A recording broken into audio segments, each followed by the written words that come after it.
Dice el tibetano que las naciones reaccionan como los seres humanos bajo la influencia de su rayo.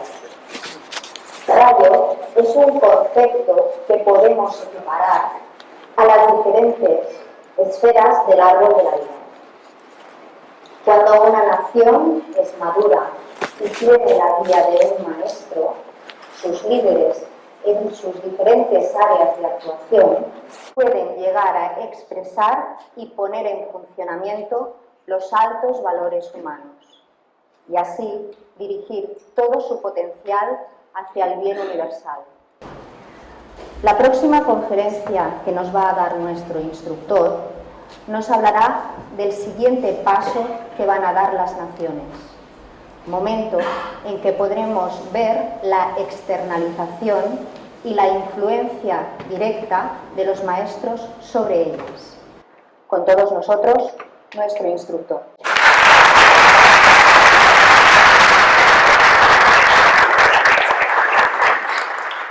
Vamos a hablar de las naciones espirituales. Para ello solamente contaremos con una imagen, con la clave 12 del Sagrado Tarot, que se titula, en castellano se titula El Colgado.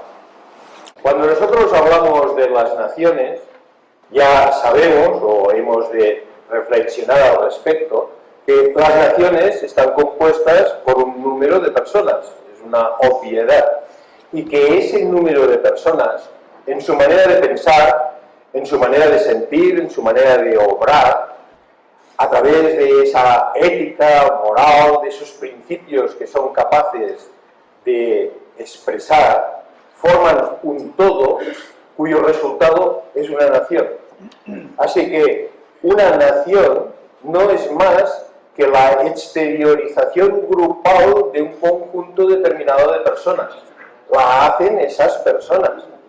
La nación tiene una entidad en sí misma superior y un fin de desenvolvimiento que es comparable al desenvolvimiento espiritual del ser humano. Es decir, el origen de las naciones, que viene de unos niveles de experiencia muy simples, marcados por unas fronteras, unas luchas entre ciudades, unas luchas por los territorios, etc., va progresando hasta que finalmente, en la noche de los tiempos, las naciones serán entidades espirituales. Evidentemente, cuando muchas naciones expresen esa entidad espiritual, no existirá otra relación entre ellas que la de unidad y amor. Sin embargo, este hecho será dado por el hecho individual de que cada componente de esa nación esté en mayor o en menor grado en el sendero espiritual. Los más adelantados influyen sobre los que van detrás. Cuantos más individuos adelantados tienen una nación, más influencia ejercen en la totalidad y más desenvuelta está la nación. ¿Cuáles son los grandes principios que debe expresar una nación y cuáles son los grandes principios que debe expresar un ser humano desde un punto de vista práctico para las naciones? ¿Qué es lo que se busca en esa entidad de desarrollo, de cooperación, esa entidad que se inspira a sí misma entre las diferentes relaciones de los seres que la componen? ¿Qué es lo que se busca en esa entidad global? Se busca o se debe buscar principalmente el bienestar universal. Así que el principio de una nación es el principio de la búsqueda de un bienestar universal.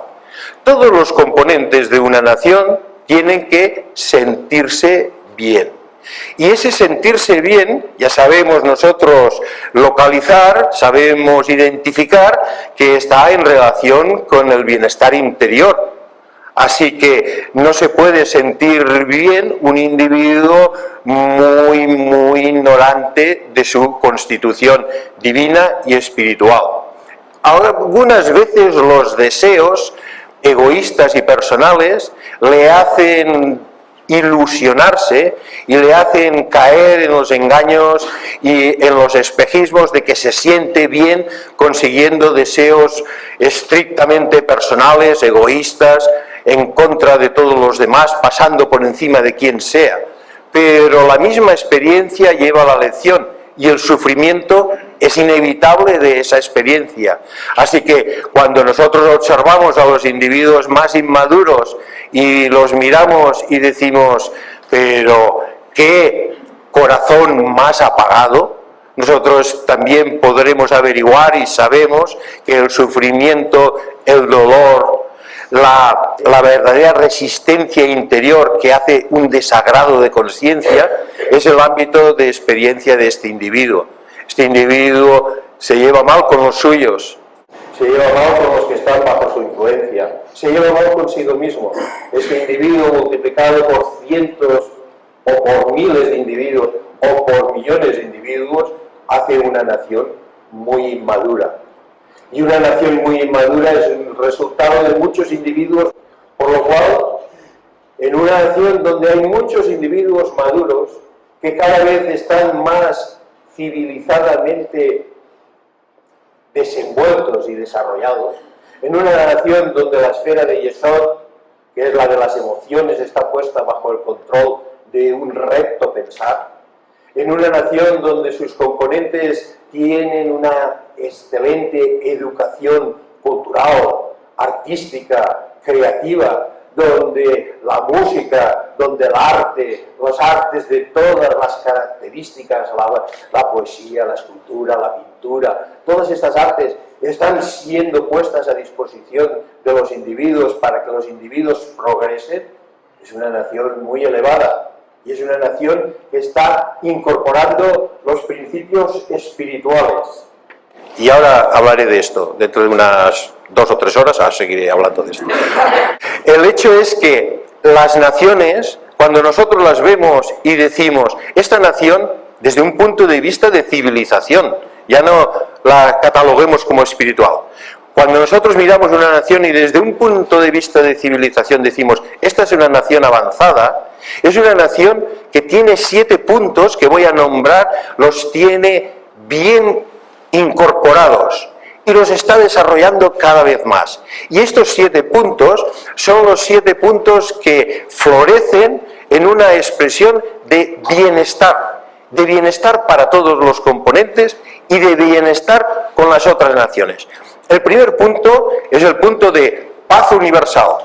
Así que este es un principio que debe ser estrictamente incorporado en la manera de pensar de cada uno de los componentes de esa nación y de los gobernantes de esa nación. Deben saber que todo hay que trabajarlo desde una perspectiva de paz universal, que no hay que ir al conflicto, no hay que trabajar en pos de la guerra, no hay que buscar la herida, hay que buscar una condición de shalom, que en hebreo significa paz.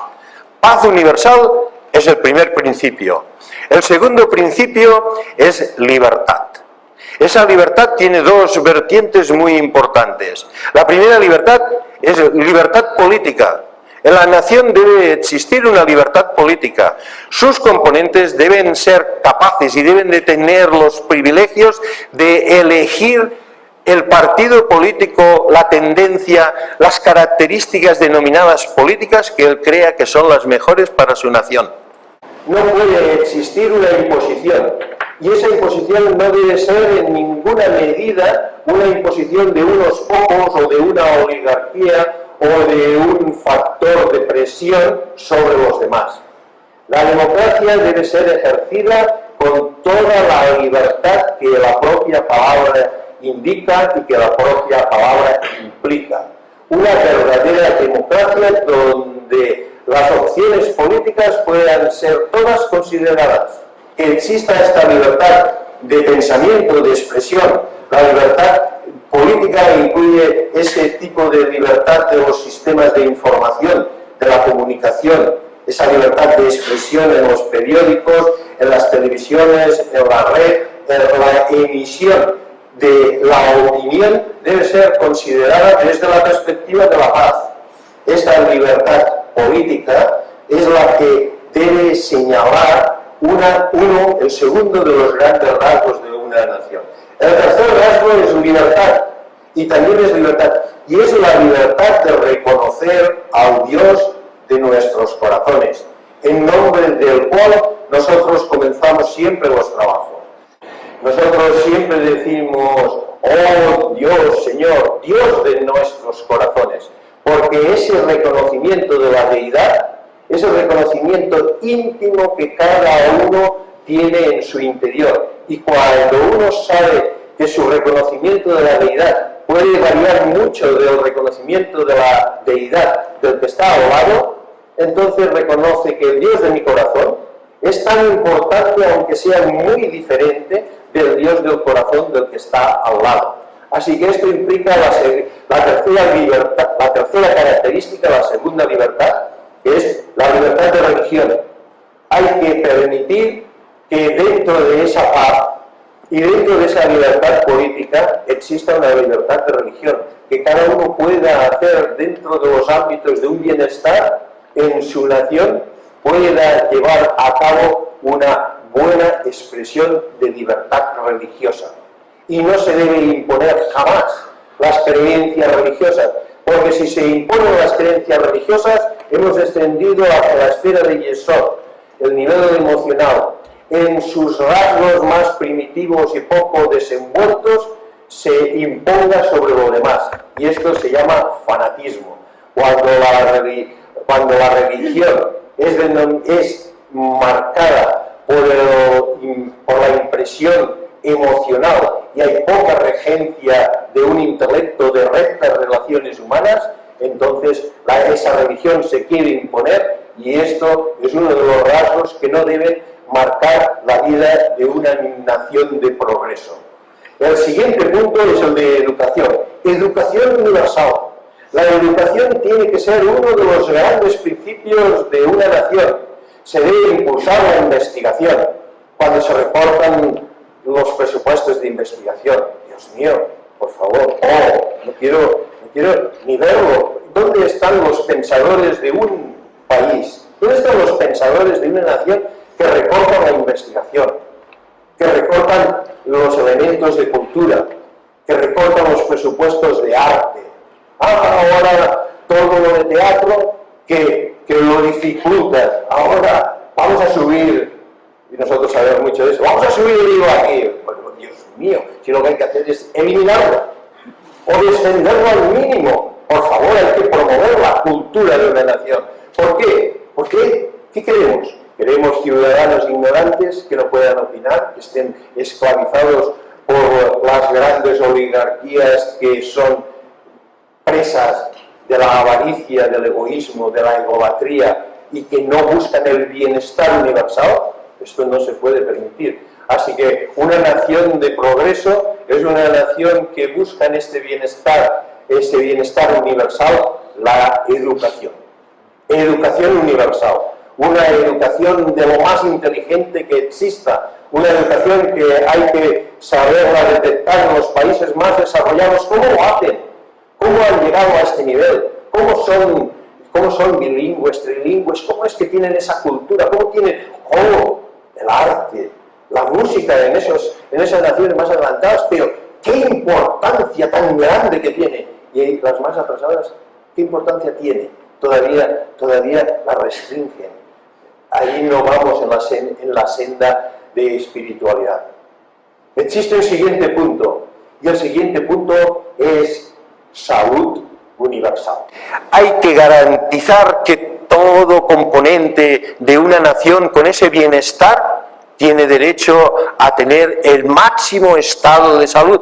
Por lo cual, en una nación, todos sus componentes y los dirigentes, como una expresión de esa nación, deben buscar que existan los medios más excelentes y mejor efectuados y llevados a cabo, descendiendo desde las ideas, la imaginación, la acción, hasta los productos terminados, para que la salud, la sanidad, si queréis decirlo así, sea universal y sea excelente. y no esté obedeciendo a intereses lucrativos de algunos pocos.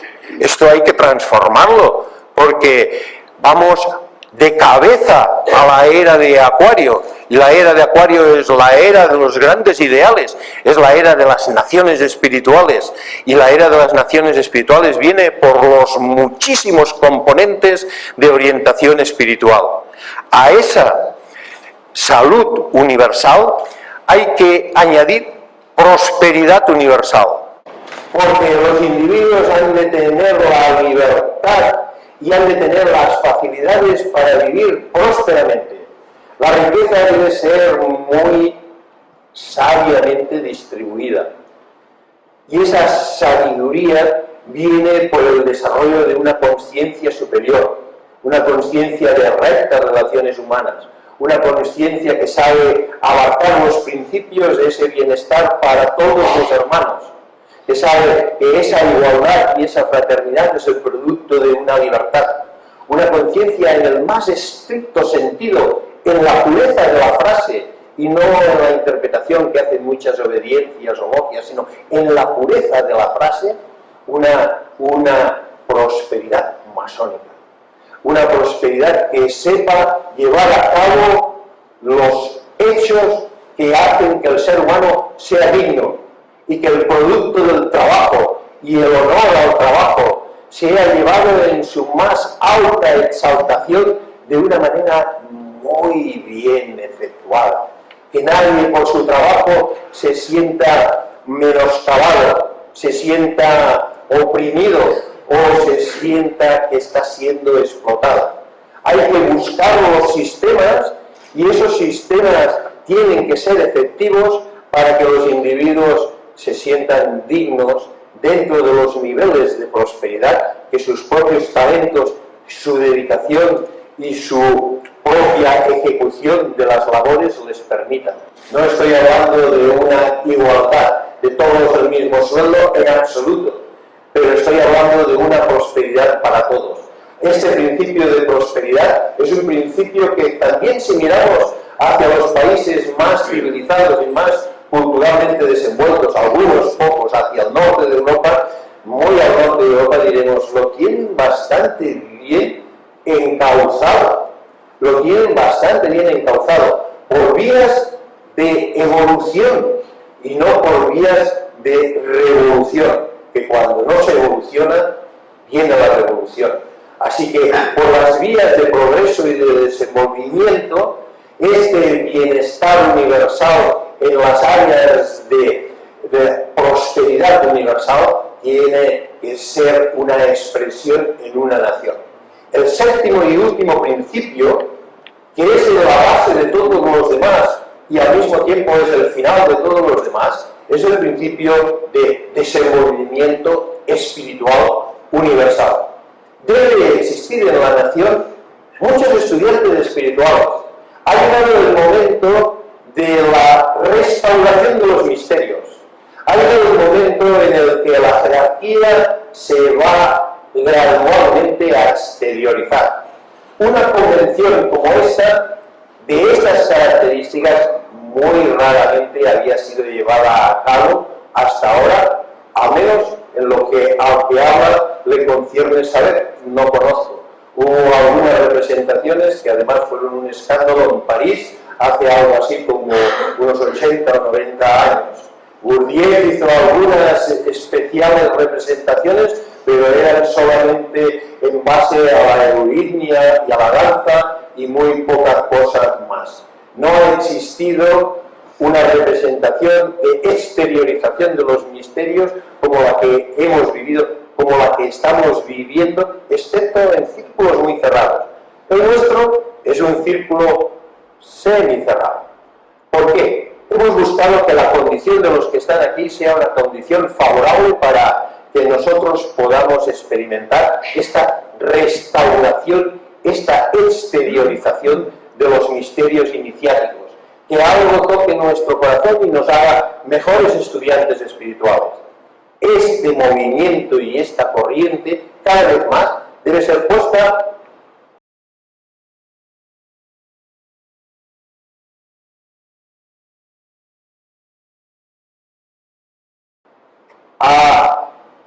consideración, a la visión de todo el mundo.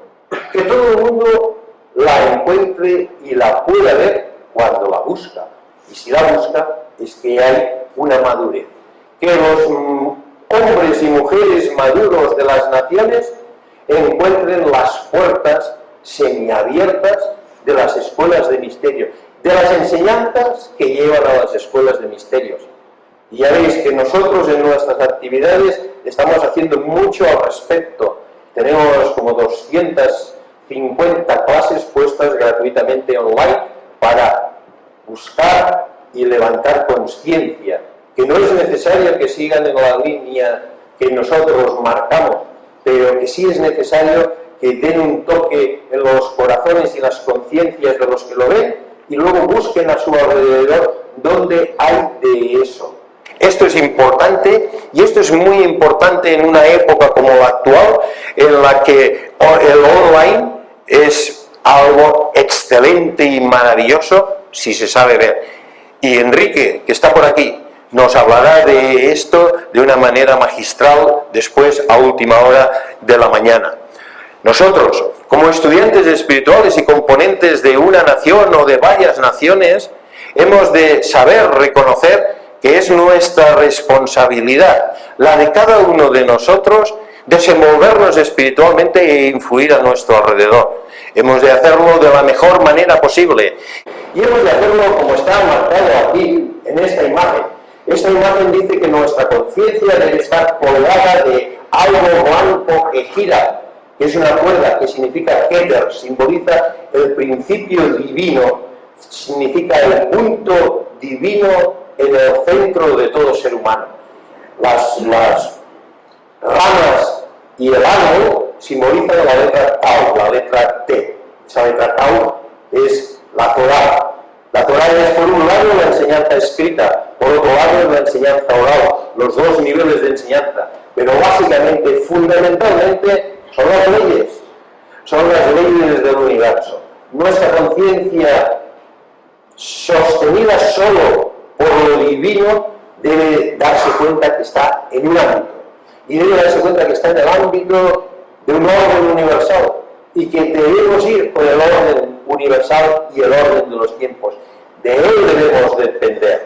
Al depender de él, nuestros puntos de vista deben cambiar. Nuestra manera de verlo todo debe variar.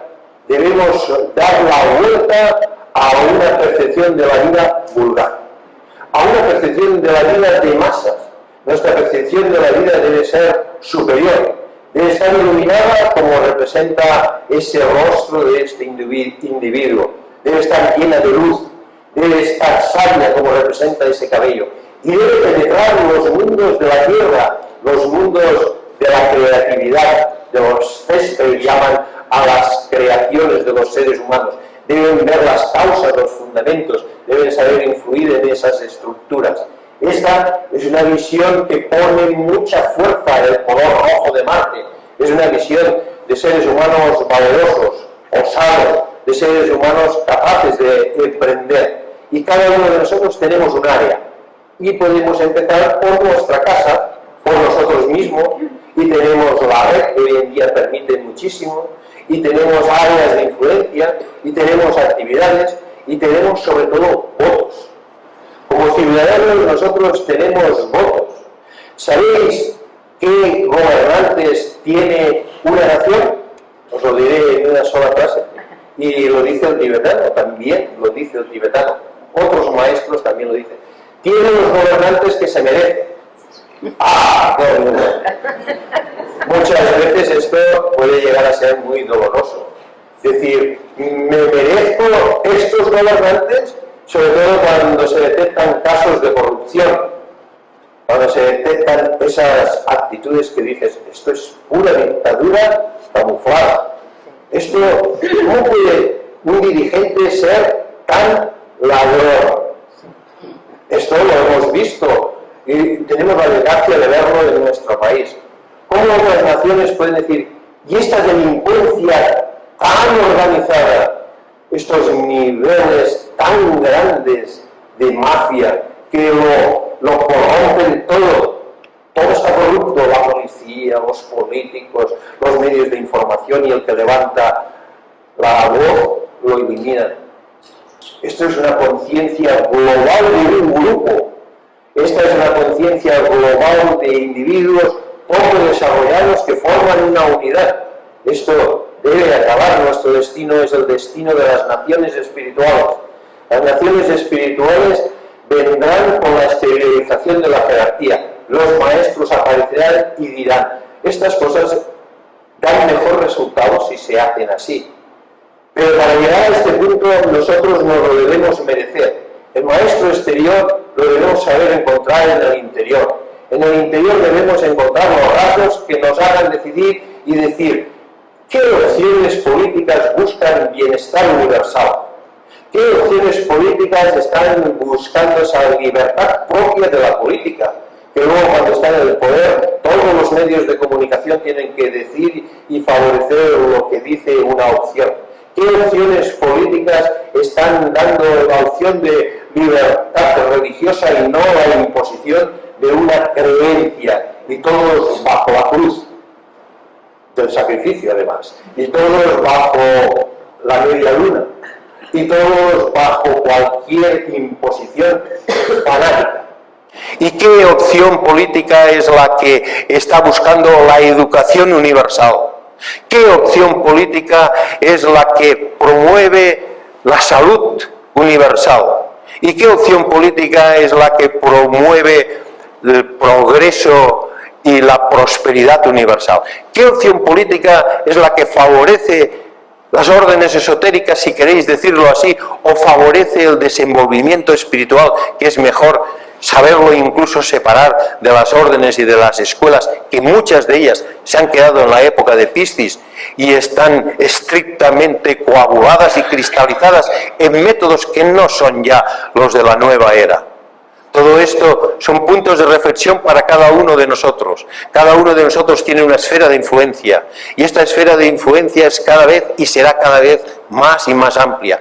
Es nuestra obligación, y aquí lo dice, desarrollar esta inversión de los puntos de vista con mucho valor y sobre todo revestidos del azul de la unidad y del amor. El azul es el color de la gran sacerdotisa, ella es el sendero, es la expresión de la conciencia de que todos somos uno. Pero esto hay que realizarlo, no basta con decirlo. No basta que bajo esa frase decir todos somos uno y ahora todos me obedeceréis a mí. Hay que dar la libertad de opción. Las culturas, las identidades deben poderse separar si es necesario. Si es necesario que los países se rompan, que se rompan. Si es necesario que una nación se rompa en 2, en 3, en 4, en 5, en 6, en 7, que se rompa. Si cada una de las partes sabe expresar por esa rotura sus mejores potenciales, no hay problema, porque la unidad y el amor es el principio, rápidamente se volverán a unir, y se volverán a unir sin resentimiento, sin opresiones, sin el sentido de que me están imponiendo. Dejadlos a los niños que se vayan de casa porque ya son hombres y mujeres adultos, ya volverán. No hay problema, dejadlos que sean libres. Dejad que si en Canadá se quieren dividir, se dividan. Si esto ocurre en otros lugares y esto está promovido por estos principios, aunque sean muy tenues, no obliguemos. Si en la rotura viene la búsqueda de ese aspecto que decíamos antes, de Osiris, de la vida, de la sabiduría, y la madre cósmica en azul es capaz de reunir y es capaz de expresar los altos valores espirituales, no hay problema. Europa, tal como se está viviendo hoy, es el resultado de una amplia visión espiritual muy grande. Es el resultado de unos principios puestos en marcha e incorporados muy elevados. No ha llegado ni siquiera al 20% de esos principios, pero los podemos ver, no hay fronteras, algo fantástico, una moneda única, y con todos sus desequilibrios y todos sus errores, pero esto Las nacionalidades están siendo unidas en una nacionalidad mayor, pero cada una de ellas tiene su identidad. Estonia, Letonia, Lituania, no tenían que estar ya más subyugadas para poder ser. Nosotros hemos de tener esas perspectivas, hemos de saber ver y hemos de aunarnos en los principios que son puntos de vista que no son puntos de vista de la humanidad en general, son puntos de vista muy avanzados. Son los puntos de vista que los grandes maestros de sabiduría están incorporando en las visiones del plan para que la humanidad más avanzada sepa ver. Nosotros estamos destinados, nosotros, como estudiantes espirituales, a liderar grandes movimientos. Y si no es ahora, será la siguiente reencarnación que vendrá enseguida, no os preocupéis. Bueno, puede ser 10 lustros, si queréis, o 20, o lo que queráis, pero vendrá enseguida. Y tenemos que nacer y berrear en un nuevo cuerpo ya con una muy definida impresión de libertad, de igualdad, de fraternidad. Algo que ya nos mueve desde el principio, como esos niños que nacen y que son virtuosos del piano y ya vienen preparados para ser grandes maestros del sonido o del violín. Todo ello nosotros debemos mirarlo desde una perspectiva completamente opuesta. Esta perspectiva opuesta al vulgo. Esta perspectiva opuesta tiene un detalle muy importante aquí. Y el detalle es que las manos no están sueltas. Las manos están tomadas. Están cogidas. Se están dando la mano la una a la otra en un atado. En un compromiso.